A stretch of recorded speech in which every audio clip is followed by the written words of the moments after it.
Selamat datang di Nagaya Technologies, Gold Backed Cryptocurrency with Subsidiary Projects. Hari ini kita bersama founder dan CEO of Nagaya Technologies, Mr. Yorat Johannes Chandra. Mr. Johannes, how are you?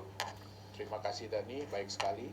Oke, Mr. Johannes, kita mau tanya, apa sih sebenarnya yang melandaskan konsep Nagaya? Latar belakangnya apa sih? Oke, jadi kalau kita lihat ya, di tahun 2017 itu kan banyak sekali koin dan token-token yang bermunculan dengan klaim bahwa mereka akan menjadi the next Bitcoin. Right. Nah, tahun 2018 tuh mayoritas dari mereka itu akhirnya berguguran ya, baik yang disengaja maupun yang tidak disengaja. Sehingga kita itu mempelajari apa saja sih kekurangan dari koin-koin atau token-token yang sudah ada tersebut. Right. Nah, dari kekurangan yang ada ini kita coba untuk membuat konsep mata uang kripto, ya kan, yang bisa dipegang untuk waktu yang lama, relatif lebih stabil, dan kecenderungannya naik harganya dari waktu ke waktu. Oke. Sehingga kita menciptakan sebuah mata uang kripto yang di-backup oleh emas real, emas murni, dan juga ditunjang oleh proyek-proyek yang juga real. Oke, interesting. Nah, Nagaya itu kan di backup oleh emas nih. Ya. Kalau boleh tahu, kenapa sih harus... sebelum kita masuk ke kenapa emas, kenapa harus ada backup? Oke, kita kan tahu ya dalam dunia usaha, bisnis, investasi, itu kita kenal pasti ada namanya keuntungan dan kerugian. Ya, nggak mungkin ada bisnis, usaha, investasi yang selalu pasti untung. Kalau Pak Dani ada, tolong kasih tahu kita juga mau. Mungkin Ya. kalau bagi para penonton yang ada, mungkin juga boleh kasih tahu kita. Boleh kasih tahu kita ya. Tapi berhubung ya kita tahu ya, pasti di mana ada profit, keuntungan, di situ juga pasti ada resiko. Betul. Oke. Nah, kebanyakan orang tuh, semua orang pasti seneng dan bisa tuh nerima yang namanya keuntungan. Tapi bagaimana dengan kerugian? Betul. Ya. Kalau sampai kerugian ini sampai terjadi dengan mereka, kadang-kadang ya kita mau nggak mau ya, tapi kita akan berusaha supaya kerugian itu jangan sampai maksimal, jangan sampai seluruhnya. Ya, kalau bisa kita minimalisir. Ya. Nah, kalau kita melihat dari data-data dari coinmarketcap.com yang ada, lebih dari 90% koin token yang beredar sampai saat ini itu rata-rata kehilangan nilainya. Bahkan ada yang sampai nggak ada nilainya lagi. Oke. Nah, ini ya terjadi karena di dunia mata uang kripto saat ini itu 99% cryptocurrency itu tidak memiliki intrinsic value. Hanya memiliki market value, di mana market value ini ya sangat bergantung dari tingkat kepercayaan. Gitu. Nah, disinilah fungsi dari backup yang dimiliki Nagaya. Dengan adanya backup ini, nilai dari Nagaya itu tidak akan mungkin mencapai 0. Kenapa? Karena nilai intrinsik Nagaya itu adalah nilai intrinsik dari sesuatu atau aset atau produk yang membackup Nagaya itu sendiri, yaitu emas murni. Jadi nilai intrinsik Nagaya adalah nilai intrinsik emas murni yang membackup setiap Nagaya. Oke, menarik. Tadi ada menyebut mengenai Pak Johannes, ada menyebut mengenai intrinsic dan market value ya. Nanti kita akan masuk ke sana lebih detailnya. Tapi sebelumnya saya penasaran. Ya. Kenapa yang dipilih emas, Pak Johannes? Jadi waktu kita menentukan apa sih yang sebaiknya membackup Nagaya ini ya, kita harus melihat dulu beberapa faktor. Jadi ada beberapa faktor yang kita nilai. Di antaranya itu adalah yang pertama, backup itu harus dikenal dan diakui oleh semua orang di seluruh dunia. Jadi intinya kalau kita nyebut backupnya apa, semua orang harus tahu. Oh, itu barangnya. Oh, itu produknya. Itu dia. Nah, yang kedua, harus terbukti telah digunakan selama puluhan, bahkan mungkin kalau bisa ratusan atau ribuan tahun sebagai alat yang pelindung nilai. Ya, jadi harus sudah terbukti. Oke, itu yang lebih baik. Semakin lama telah digunakan sebagai alat pelindung nilai, artinya dia sudah terbukti. Oke. Terus tingkat likuiditasnya harus tinggi dan global. Maksudnya apa? Dia mudah ditukarkan untuk aset lain. Contoh misalkan kalau dalam kehidupan kita sehari-hari kan kita pasti butuh uang fiat ya. Nggak mungkin kita bisa bilang bahwa oh kripto ini kita bisa pakai di seluruh dunia. Hmm. Sampai saat ini belum ada cryptocurrency yang benar-benar diterima sebagai alat pembayaran di seluruh dunia. Bahkan Bitcoin sekalipun. Ya. Ya, jadi kita butuh yang tingkat likuiditasnya tinggi dan harus global. Jadi jangan cuma di Indonesia, cuma di Singapura, cuma di Korea, cuma di Amerika gitu. Nggak bisa, kita harus di global. Nah, backup ini pun harus bisa diklaim. Oke. Harus bisa diklaim dengan mudah dan dalam jumlah yang beragam. Gitu. Jadi, kalaupun ada backup tapi tidak bisa diklaim, ya itu juga sebenarnya percuma. Betul. Tuh, oke. Tapi yang lebih penting, backup ini bukan hanya klaim semata ya. Jadi bukan cuma kita bilang bahwa kita ini di backup, gitu. Tapi cuma klaim aja. Tetapi backup ini pun harus bisa diverifikasi. Artinya harus transparan dalam soal jumlah, terus di mana backupnya berada, dan harus bisa dilakukan independent audit. Oke. Ya. Berarti transparansi itu sangat penting. Betul. Ya, Pak Johannes ya. Betul. Oke. Nah, berarti untuk Nagaya sendiri sebelum dijual Ya. kepada publik, Ya. berarti emasnya sudah ada dong? Oh, belum. Belum ada? Belum. Oke. Karena gini, konsep kita ini kita bukan jualan emas. Ya, kita bukan jualan emas. Tetapi kita menyediakan mata uang kripto yang di backup oleh emas. Nah, dari dana hasil penjualan Nagaya itu tidak semuanya kita gunakan untuk proyek atau bisnis kita. Oke. Sebagian besar, persentase yang terbesar itu kita gunakan untuk membeli, untuk cadangan ya. Nah, untuk backup. Ya. Nah, kita akan gunakan untuk membeli emas murni. Dan emas ini akan kita simpan di sebuah tempat penyimpanan khusus emas, perak, platinum, titanium yang berada di negara Singapura. Oh, jadi emasnya disimpan di Singapura ya, Pak Betul. Johannes? Oke. Kenapa di Singapura, Pak Johannes, kalau boleh tahu? Ada Oke. alasan tertentu kah? Nah, Nagaya ini kan sebenarnya adalah proof of ownership ya. Jadi bukti kepemilikan dalam bentuk digital. Nah, bukti kepemilikan apa? Dia ini adalah bukti kepemilikan sejumlah emas yang ada di dalam tempat penyimpanan tadi, tempat penyimpanan di Singapura tadi. Artinya setiap Nagaya itu secara nyata di backup oleh sejumlah gram emas. Kalau nantinya ada yang membuktikan bahwa dia adalah pemilik sejumlah Nagaya, berarti dia berhak atas sejumlah emas di dalam tempat penyimpanan tersebut. Oke. Contoh, kalau mungkin Pak Dani, kalau kita nanti ya udah dinyatakan bahwa setiap Nagaya itu sudah di backup oleh 0,1 gram emas murni, Pak Dani bisa menunjukkan ke kita bahwa saya punya 100.000 Nagaya. Artinya tinggal 100.000 dikali 0,1 gram. Artinya Pak Dani itu berhak atas 10.000 gram atau 10 kilogram emas murni. Nah, emas yang membackup setiap Nagaya inilah yang menjadikan Nagaya memiliki intrinsic value, yaitu nilai emasnya itu sendiri. Gitu ya.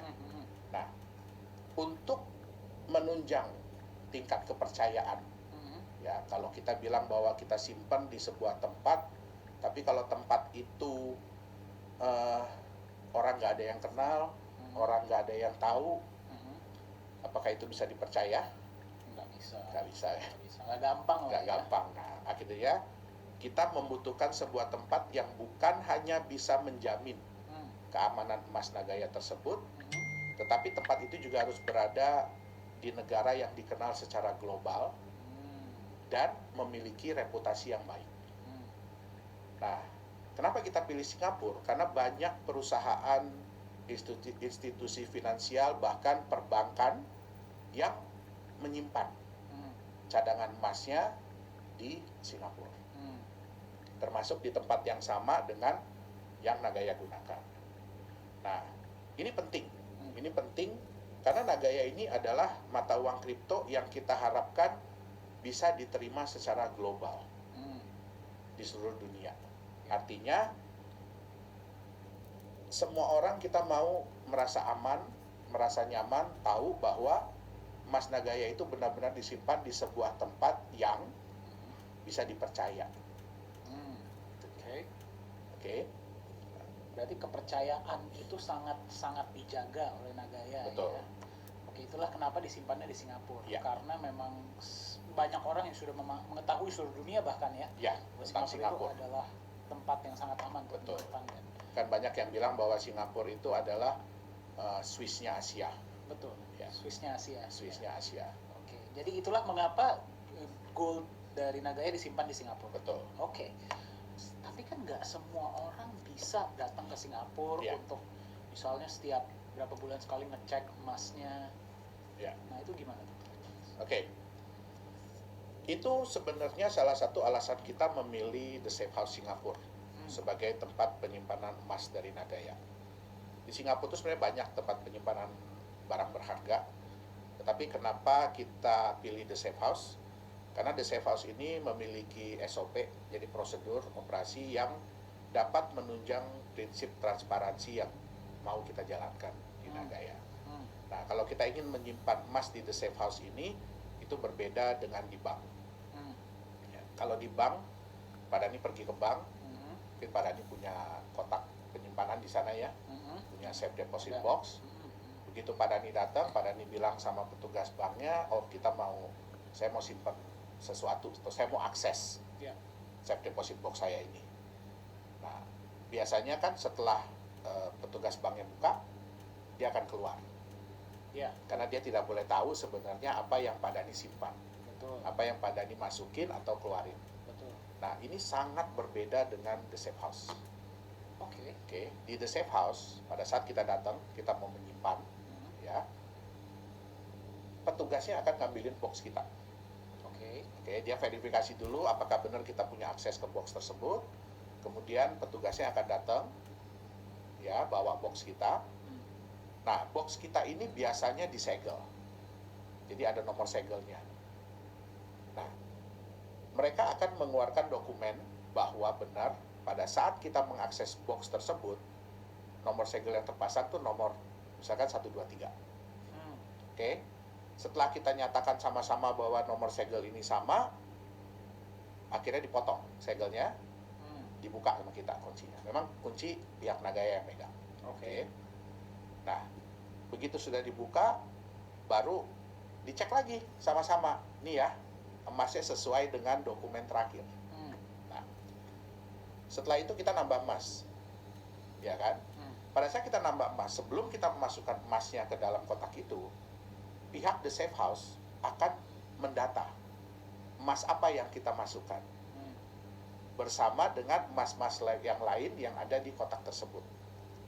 Sehingga daftar kita jadi bertambah dengan emas baru. Nah, setelah kita nyatakan bersama-sama dengan pihak The Safe House bahwa, oh ya benar, ini jumlahnya sudah sama, nomor serial number emasnya sudah sama, jumlah dalam gramnya sudah sama. Oke, saya dari pihak Nagaya atau kita punya manajemen yang lain, direksi-direksi yang lain, ya, kita harus tanda tangan surat tersebut bersama dengan 2 orang staf dari The Safe House. Wow. Ya, oke, dengan 2 orang staf dari The Safe House. Kemudian kita kunci, dipasang segel yang baru. Kalau segel ini kan dikeluarkan dari pihak The Safe House, bukan dari kita. Dan nomor serinya tidak mungkin sama. Nah, mungkin sekarang yang dipasang tadi kan 123 ya. Sekarang yang baru ini dipasang 456. Jadi di dokumen yang baru akan tertulis nomor segel yang dipasang yaitu 456. Oh, berarti nomor segelnya berubah setiap saat. Wow. Ya, nah setelah itu kita tanda tangan dokumen tadi dan ada satu saksi itu auxiliary police. Jadi polisi yang bertugas di The Safe House pada hari itu, dia akan menandatangani juga bahwa benar yang dipasang adalah segel nomor sekian. Nah, sehingga apa? Sehingga kita bisa nantinya memasang dokumen ini di website resmi kita. Oh, berarti setiap hal-hal yang berhubungan dengan emas dan yang berada di Safe House semua ada di website. Betul. Jadi semua orang bisa melihat foto emas yang kita punya, yang kita simpan, kapan disimpannya dari dokumen tadi, di kotak nomor berapa, itu semua tersedia di website resmi Nagaya. Bahkan pada saat kita pembelian emas, itu kan kita belinya, kita nggak boleh beli di toko emas atau pusat gadai emas gitu. Kita nggak boleh beli di situ. Kita harus beli di distributor resmi emas. Harus di distributor resmi emas. Yang kita pilih memang di Singapura. Jadi mereka pun kan diawasi oleh pemerintah Singapura. Jadi nggak mungkin kita bisa naikin harga, kita bisa nitip, tolong dong harganya tulis sekian gitu. Ya kan kita tahulah Singapura kayak apa. Ya, nggak sembarangan. Nggak sembarangan, betul. Jadi mereka nggak bisa sembarangan memanipulasi data atau ngarang-ngarang nilai gitu. Betul. Oke, jadi betul.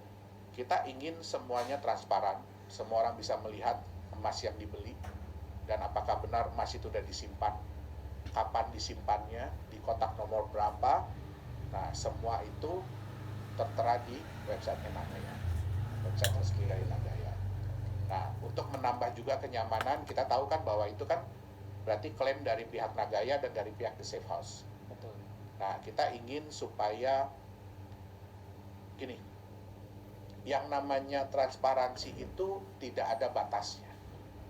Tapi kita ingin setransparan mungkin yang kita bisa. Sehingga kita juga sudah menunjuk auditor independen yang nantinya akan secara rutin ya memeriksa jumlah emas yang ada di kotak penyimpanan Nagaya. Oh, berarti kotak penyimpanan itu pun diaudit secara rutin. Betul. Oke. Itu dia. Kita akan ada independent auditor. Supaya apa? Ini menambah kenyamanan. Ya, menambah kenyamanan, keamanan dan meningkatkan kepercayaan dari pemilik Nagaya. Itu dia. Berarti walaupun para pemegang Nagaya nanti ke depannya tidak bisa ke Singapura setiap misalnya sebulan sekali, 2 bulan sekali untuk memeriksa, Betul. mereka tetap bisa melihat semuanya di website. Betul. Bahkan hasil auditnya pun nanti akan ada di website. Betul. Oke. Betul. Berarti Jadi kalau suatu waktu Pak Dhani datang, ya kan, ke kantor Nagaya di Singapura, mungkin lagi main-main, nanti saya mau lihat dong emas yang nomor seri sekian. Nah, kita harus bisa menunjukkan. Dan itu akan ada pastinya bisa Betul. ditunjukkan di dalam. Betul. Oke. Berarti transparansi itu sangat dijunjung tinggi oleh Nagaya ya Pak Johannes. Karena itu yang nomor satu. Itu alasan utama kita dan itu sebenarnya hal yang hilang, yang belum ada dari mata uang kripto. Itu dia. Berarti ini akan memberikan kenyamanan ekstra juga bagi para pemegang Nagaya. Ya, Oke. Pak Johannes, pertanyaan saya selanjutnya seperti ini.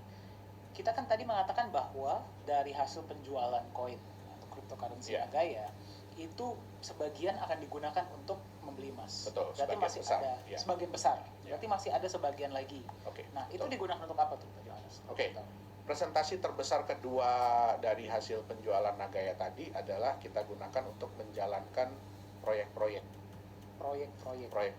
real, jadi bisnis real ya yang akan dikerjakan oleh Nagaya. Nah, kita sudah menyiapkan sebenarnya ada 2 proyek. Yang pertama itu adalah fasilitas pengolahan, pemurnian mineral logam yaitu emas dan tembaga. Itu berlokasi di Sulawesi Tengah. Sulawesi Tengah. Betul.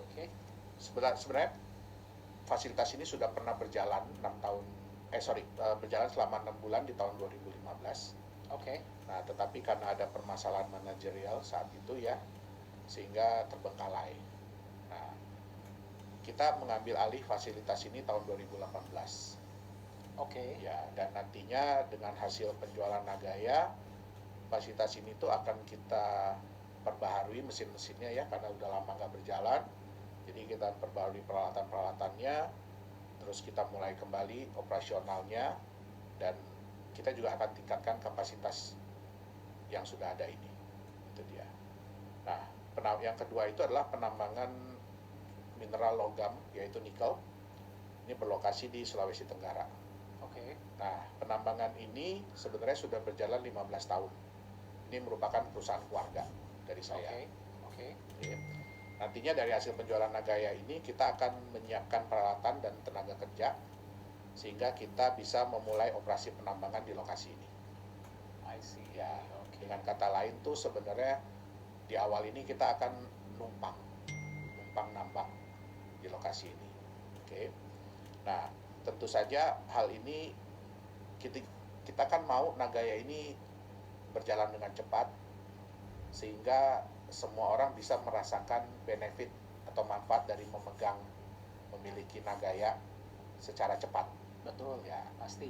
Nah, kenapa kita istilahnya numpang nambang ini? Karena ini akan sangat menghemat waktu dan biaya. Kalau kita mau mulai nambang sendiri dari awal, masih takes ya time. kan, pasti ya kita harus beli lahan terlebih dahulu, kita harus urus segala perizinan, ya kan, dan itu pasti memakan waktu dan biaya. Setuju, Ya. setuju. Sambil seiring dengan kita melakukan penambangan di tempat ini, kita pun akan mencari lahan kita sendiri. Oh, itu berarti berjalan Betul. sambil ya. Betul, mengurus perizinan semua. Nah, kalau di lokasi yang baru ini semua udah siap, Ya. izin sudah siap, ya kan? Artinya kan kita tinggal pindah Betul. peralatan kita yang sudah ada ke lokasi yang baru. Sehingga kita benar-benar bekerja dari kita punya lahan sendiri, proyek sendiri, hasil sendiri. Gitu. Oke, berarti sambil proyek yang sekarang jalan, proyek tersebut sedang Betul. berjalan sama-sama Bersama-sama, ya. Oke. Menarik, Nah, Pak Johannes. Sejalan juga dengan perkembangan penjualan Nagaya, kita akan mencari usaha-usaha atau bisnis-bisnis baru, proyek-proyek baru, ya dengan kata lain ya kita akan diversifikasi usaha dan proyek kita. Oke, berarti nanti setelah 2 proyek yang sudah berjalan, pasti ke depannya akan ada proyek-proyek lain. Betul. Yang apakah harus tambangkah atau bisa yang lain juga? Oh enggak, makanya kan kita akan diversifikasi. Oke. Kita akan cari proyek-proyek lain, Oke, jenis yang lain. jenis yang lain ya. Ya.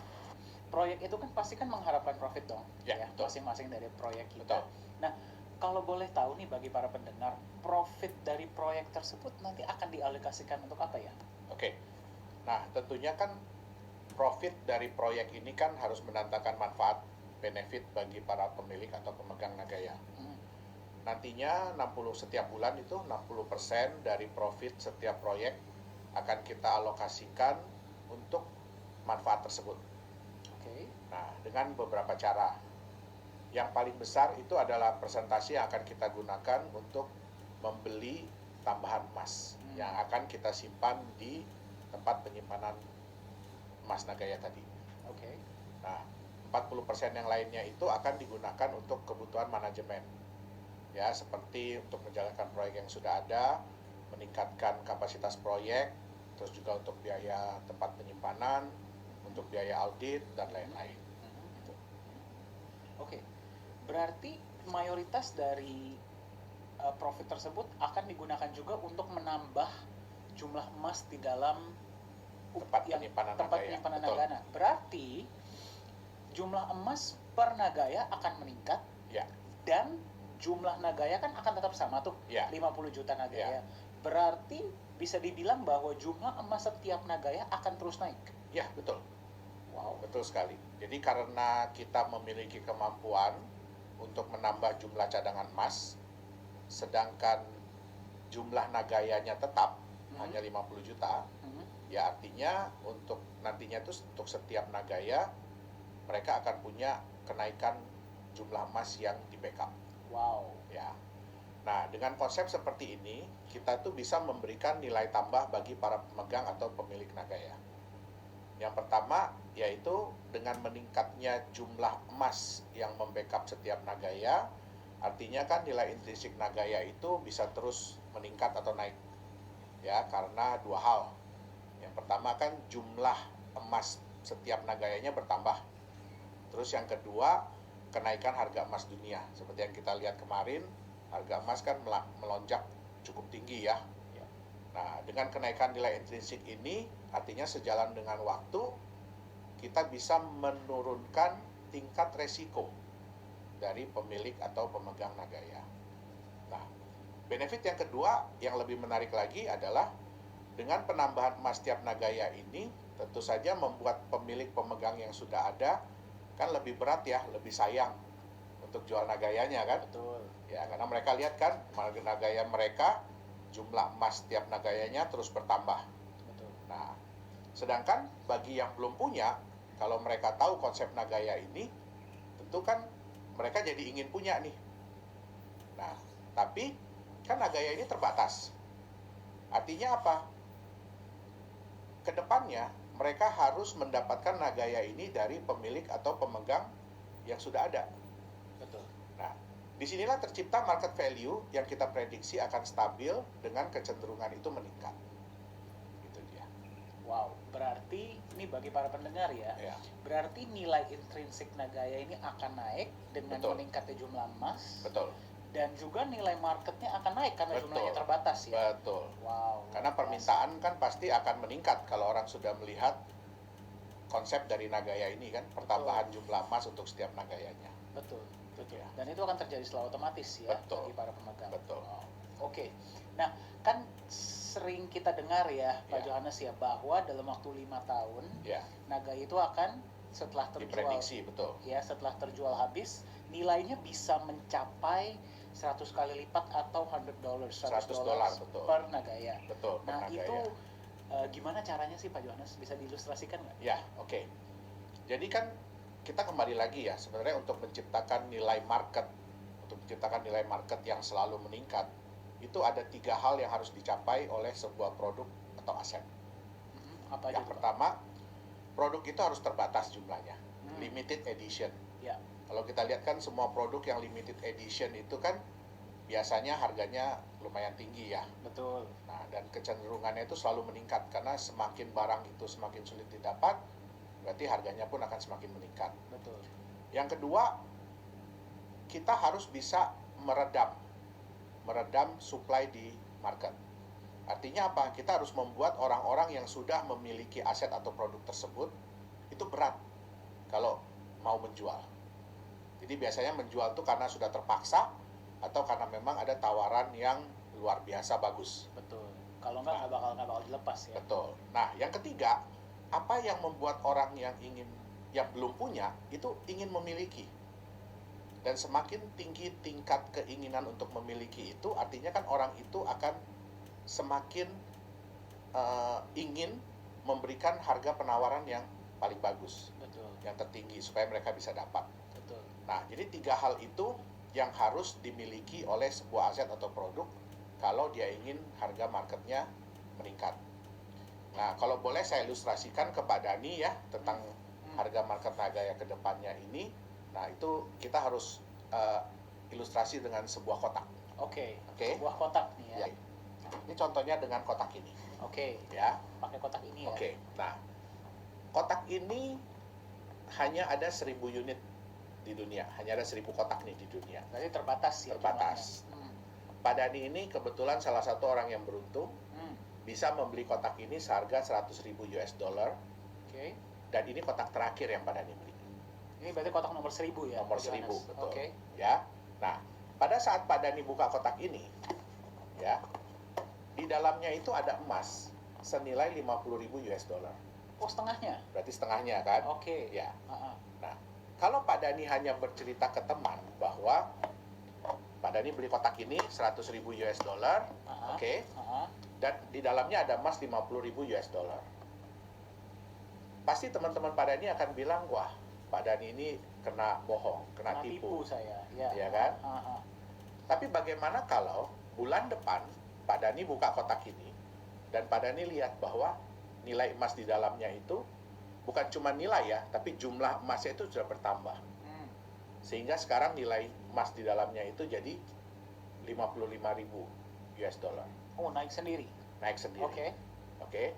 Nah, kemudian bulan depannya lagi naik lagi. Ya, jadi 58.000 US dollar. Dia naik sendiri ya. Iya. Oke. Bulan depannya lagi naik lagi jadi 60.000 US dollar. Wow. Nah, kalau Pak Dani menceritakan kotak ini kepada teman-teman, pasti mereka akan bilang hal yang berbeda kan. Pertama mereka bilang, oh Pak Dani kena bohong, kena tipu.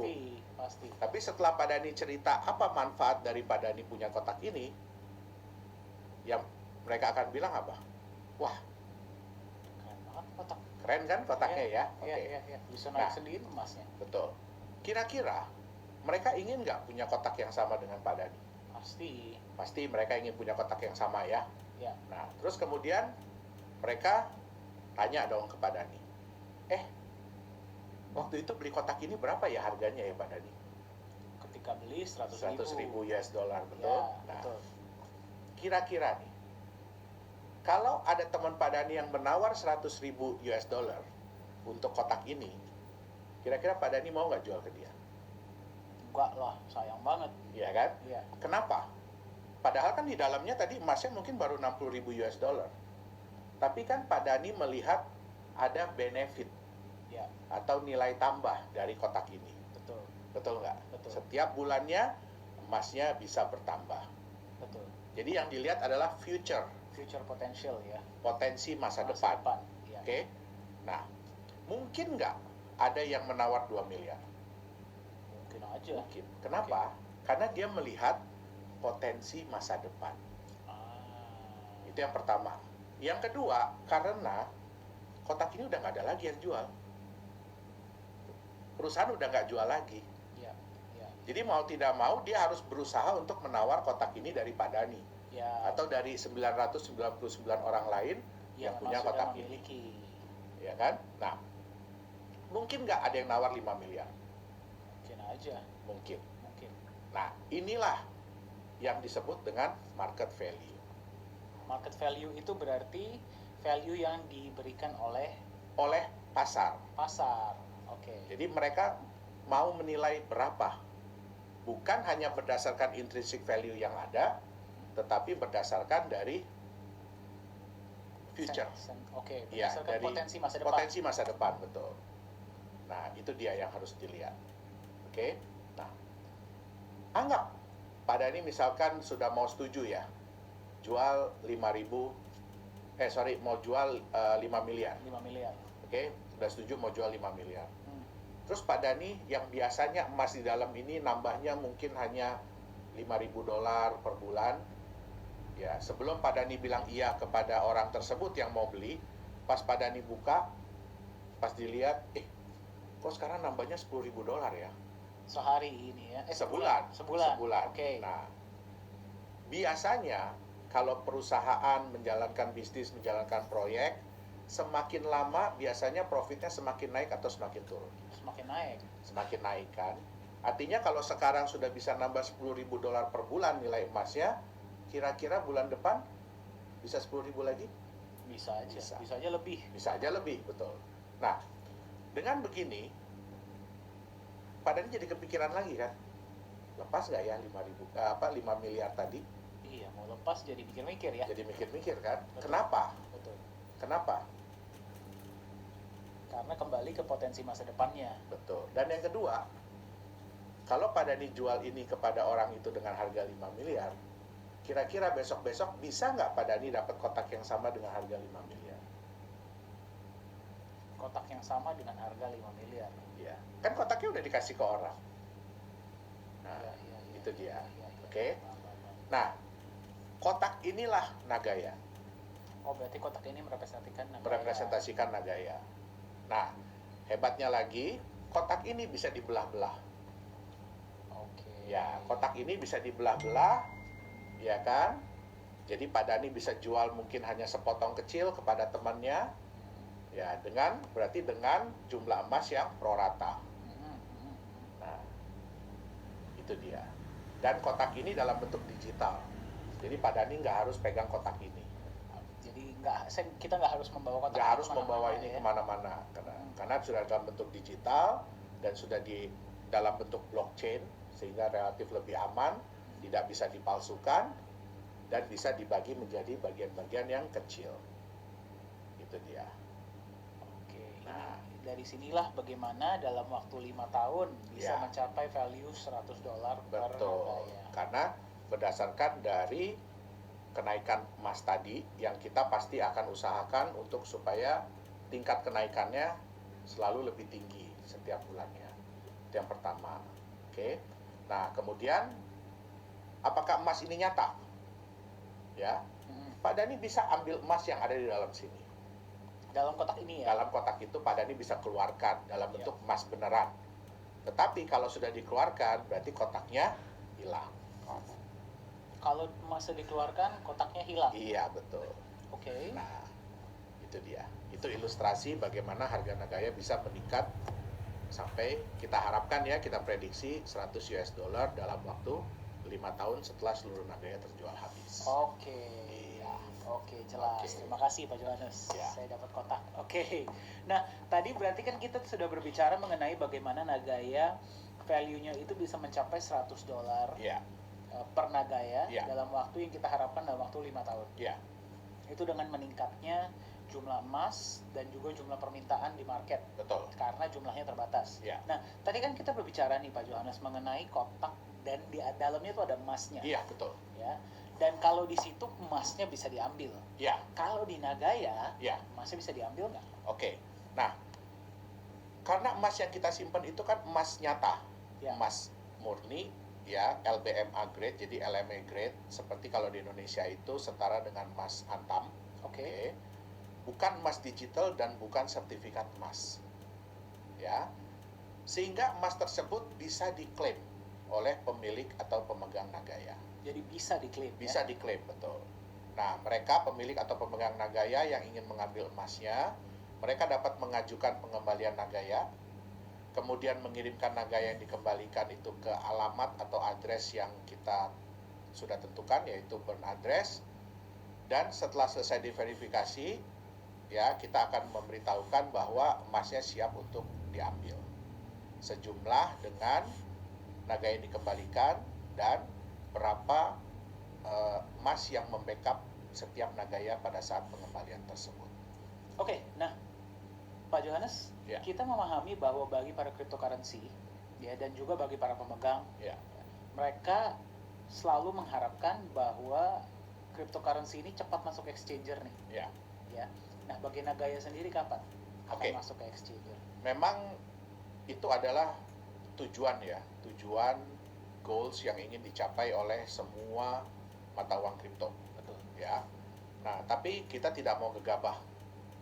Ya, kita tidak mau gegabah, kita tidak mau asal-asalan untuk masuk di exchanger.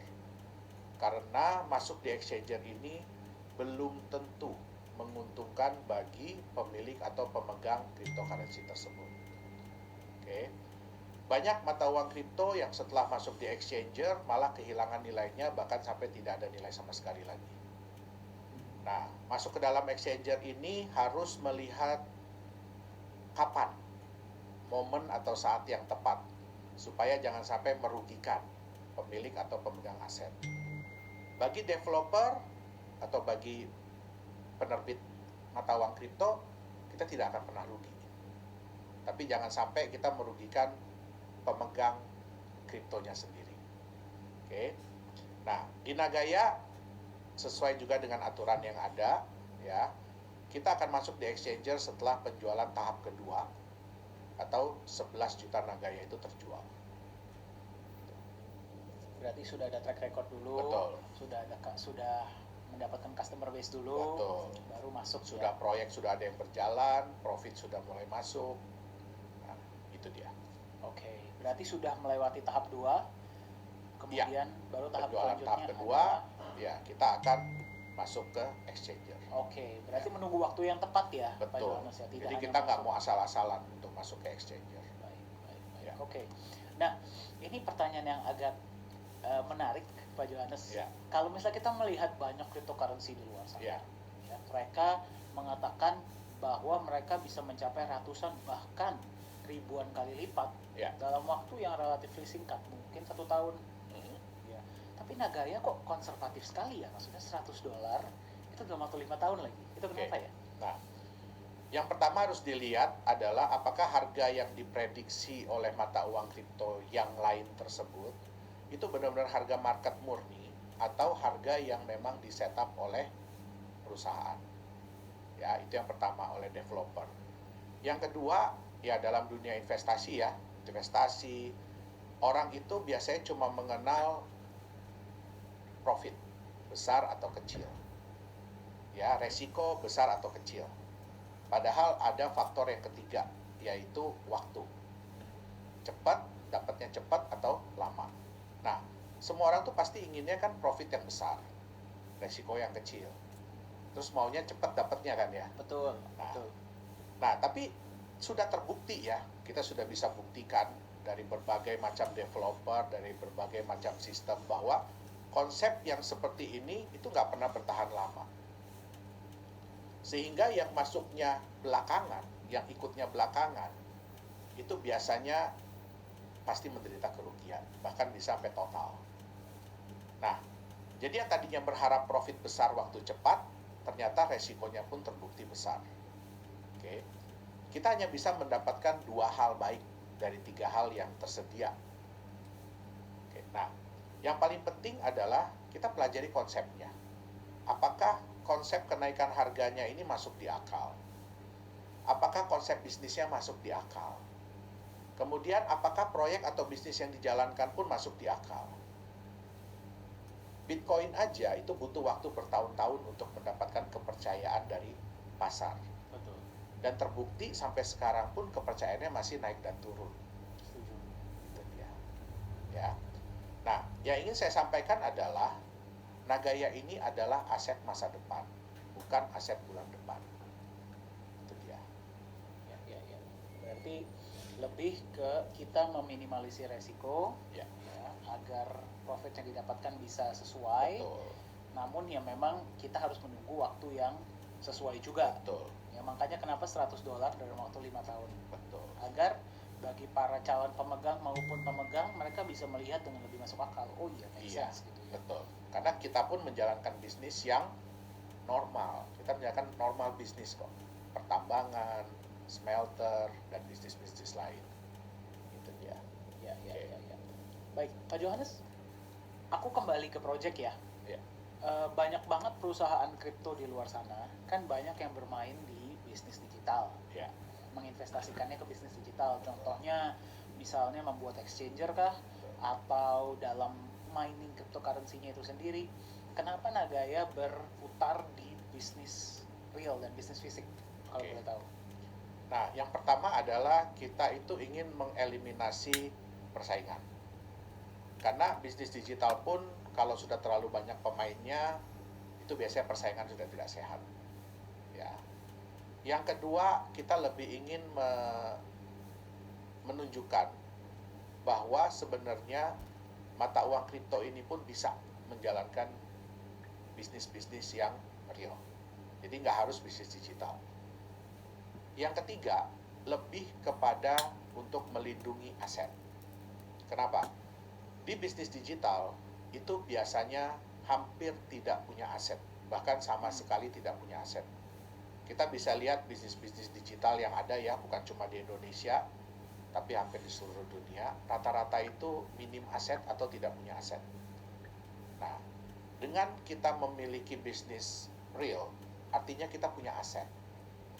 Contoh, kalau kita menjalankan fasilitas yang pemurnian itu, artinya kita punya tanah, kita punya bangunan, kita punya mesin-mesin, ya kan? Sehingga aset-aset ini pun bisa dipakai untuk melindungi nilai dari Nagaya tadi. Ingat yang saya bilang bahwa semua orang bisa menerima keuntungan. Betul. Tapi sulit sekali kalau menerima kerugian. Nah, ini adalah salah satu strategi kita ya dalam meminimalisir kerugian. Ini risk management dari company. Gitu. Oke, berarti barrier to entry ya yang pertama, agar karena kalau di bisnis digital kita mengetahui kompetisinya juga nggak sembarangan. Betul. Ya, dengan lebih banyak kompetisi pastinya juga Betul. akan lebih sulit ya. Dan kedua, menunjukkan bahwa cryptocurrency ini juga bisa menjalankan bisnis real. Betul. Dan yang ketiga, melindungi aset. Betul. Oke. Ya. Nah, Pak Johannes, kenapa sih yang sangat dijunjung tinggi oleh Nagaya itu transparansi?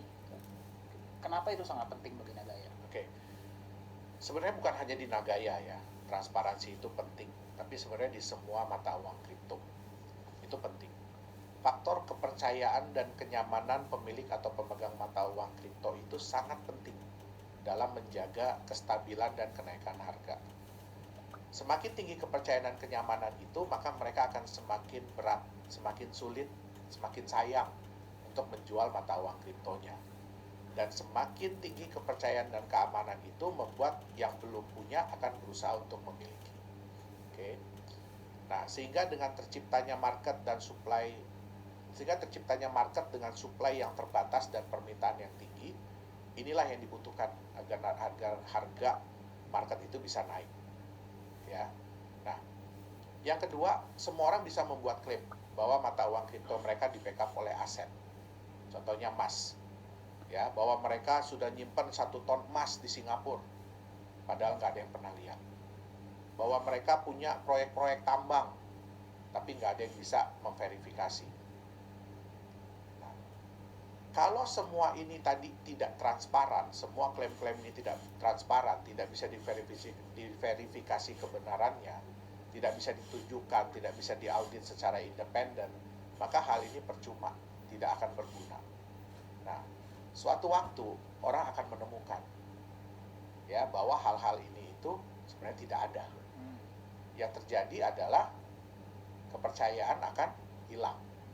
Kalau kepercayaan akan hilang, otomatis harga akan hilang. Itu dia.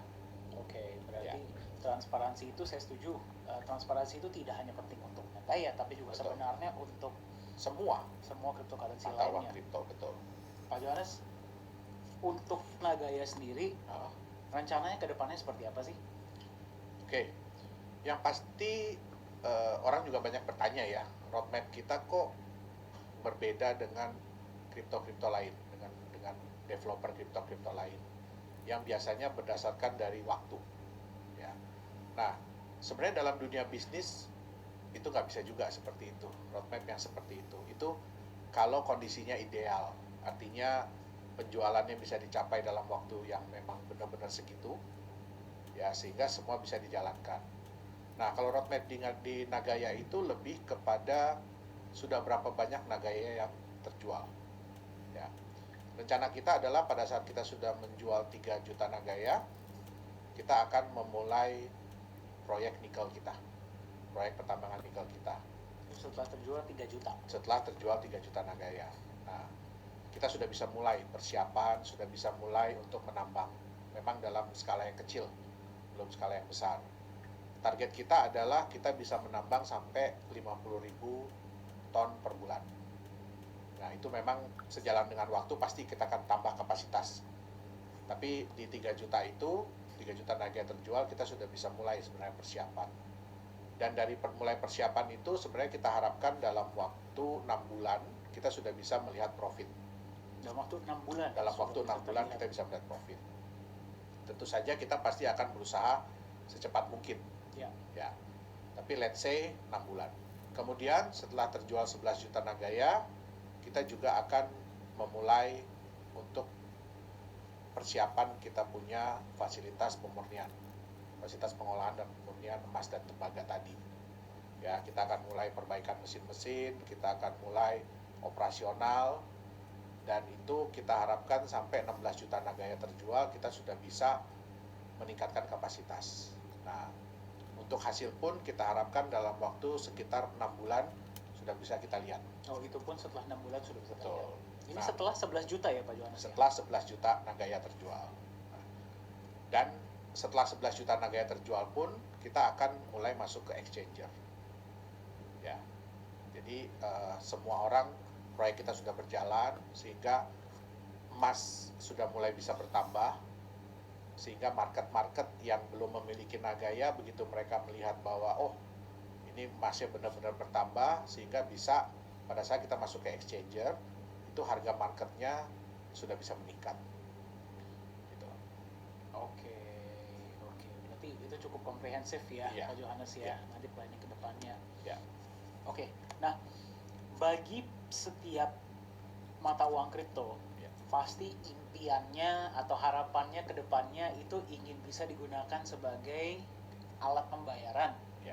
Ya, Pak Johannes ya. Bagi Nagaya sendiri, apakah itu juga menjadi harapan atau bagaimana? Oh ya, tentu saja. Tentu saja itu menjadi impian ya, impian semua developer mata uang kripto. Tapi yang kita harus ingat adalah jangan lupa bahwa semua itu butuh waktu. Jadi nggak bisa secepat itu. Banyak mata uang kripto lain yang bilang bahwa oh mereka sudah bisa dipakai sebagai alat pembayaran. Ternyata alat pembayaran internal. Artinya apa? Yang produk-produk mereka sendiri, jasa-jasa mereka sendiri, sehingga bisa dipakai di dalam lingkungan mereka sendiri. Sedangkan yang dimaksud sebagai alat pembayaran itu kan yang diharapkan adalah bersifat global ya. Betul. Maksudnya di luar daripada manajemen perusahaan tersebut. Ya, contoh kita bisa dipakai untuk pembayaran di toko, di mall, atau untuk pembayaran online. Nah, Vendor, betul. seperti apa? Itu sebenarnya impian semua mata uang kripto. Nah, kita itu juga ingin menciptakan konsep supaya mata uang Nagaya ini, ya mata uang kripto Nagaya ini lebih bisa diterima oleh para vendor, oleh para toko, oleh para penjual.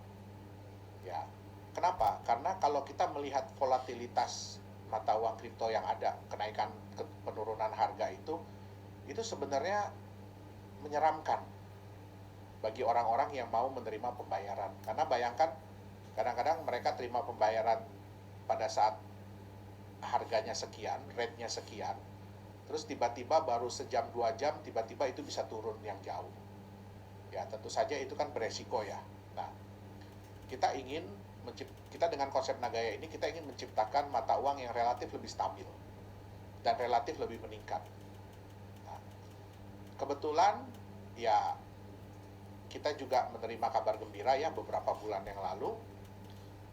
Kita sudah bekerja sama, jadi saya sudah tanda tangan kerjasama MOU dengan satu mall di Korea Selatan, itu di Ibu Kota Baru Korea Selatan, yang akan dibangun mulai tahun 2021 dan direncanakan 2023 sudah beroperasi. Wow. Ya. Nah, mall ini nantinya akan menggunakan mata uang kripto sebagai alat pembayaran.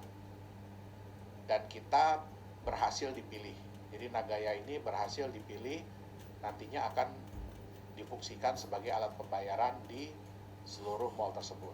Wow. Ya. Nah, mall ini sebenarnya nanti ada 5 blok. Jadi yang pertama akan pakai kita adalah blok nomor 4. Ini lebih ke temanya adalah entertainment. Jadi mall ini lebih temanya ke entertainment, dan nantinya Nagaya bisa dipakai untuk bertransaksi di sana. Ya. Nah, nantinya jadi ini adalah pilot project ya, project percontohan. Setelah berhasil itu akan dikembangkan ke 5 blok, 4 blok yang lain ya. Jadi totali 5 blok. Nah, nanti seiring dengan waktu mungkin bisa diuji coba lagi ke mall-mall berikutnya. Gitu. Kenapa mereka memilih Nagaya? Karena setelah mereka survei, Nagaya ini yang bisa lebih memberikan rasa nyaman dan aman, terutama bagi yang menerima pembayaran. Betul. Kalau bagi yang bayar tuh nggak masalah, tapi bagaimana dengan yang menerima pembayaran? Itu dia. Karena volatilitas kripto tadi ya. Betul.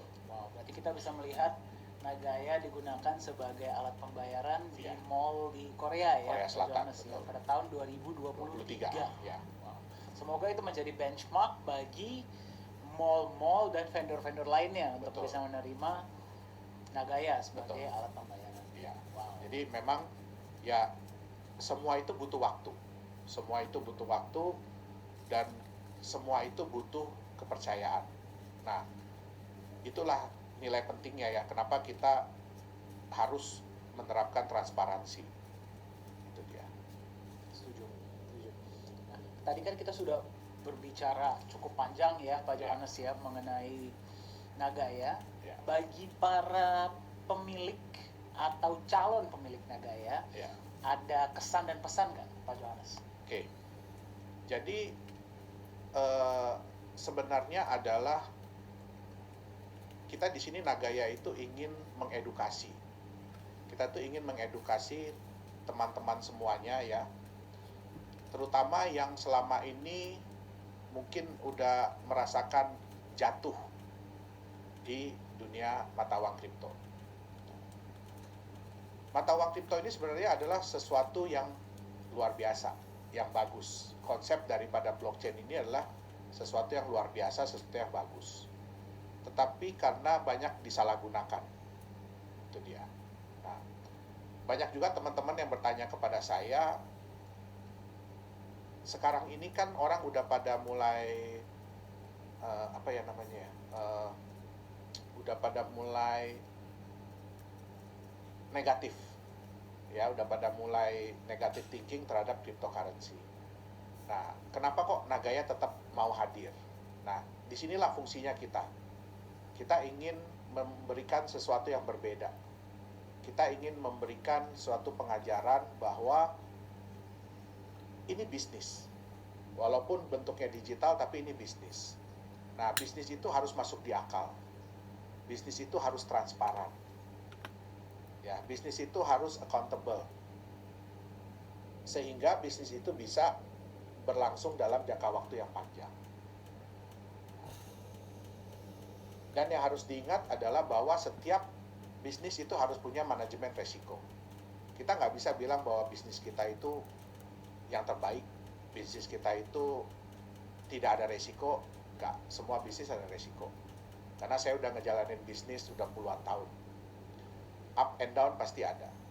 Nah, tapi di sini kita ingin memberikan bukan hanya ingin berjualan Nagaya, tapi kita ingin memberikan satu solusi bagi teman-teman, ya. Yang pertama untuk belajar mengenai bagaimana cara memilih mata uang kripto yang tepat. Ya, bukan hanya untuk jangka pendek, tapi lebih kepada jangka panjang. Itu dia. Oke, berarti lebih cerdas lah memilih investasi dan lebih hati-hati ya mungkin. Betul. Ya. Jika konsepnya masuk akal, baru silahkan investasi. Oke, terima kasih banyak Pak Johannes, kita belajar banyak ya. Demikianlah bincang-bincang bersama CEO dan founder dari Nagaya Technologies, Mr. Yorat Yohanes Chandra. Semoga dapat memberikan wawasan lebih dalam mengenai Nagaya dan juga mengenai dunia cryptocurrency secara global. Jika ingin mendapatkan informasi lebih lanjut, silahkan kunjungi website kami di www.nagaya.co. Anda bisa mendapatkan informasi yang lebih detail mengenai Nagaya. Terima kasih banyak dan sampai jumpa di kesempatan selanjutnya.